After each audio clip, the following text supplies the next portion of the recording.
You get minus 30, 20-mile-an-hour wind. Number one, they're cold.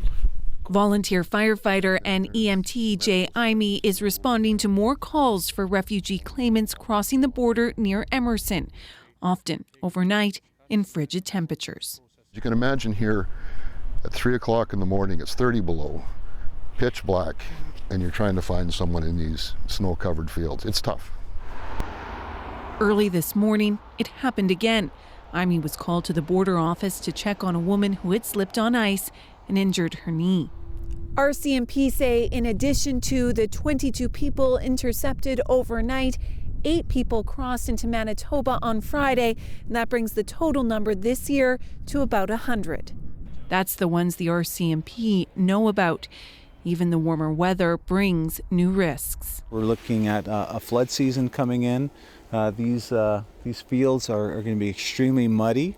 There's a danger with that as well. Right now we've cleaned it up. We've got the walls painted. In Winnipeg, the Salvation Army is stepping up to help. They've converted a floor intended for another project into housing for 30 asylum seekers.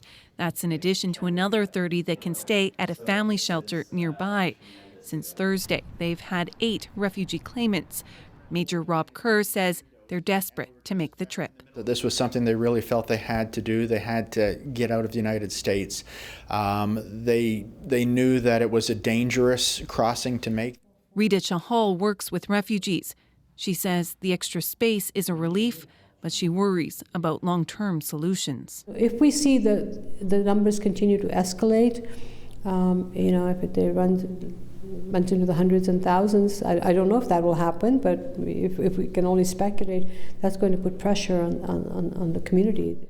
Chahal wants to see a long-term plan in place. Today, 2 Conservative MPs called on Ottawa to stop the flow of people illegally crossing the border into Canada to make a refugee claim.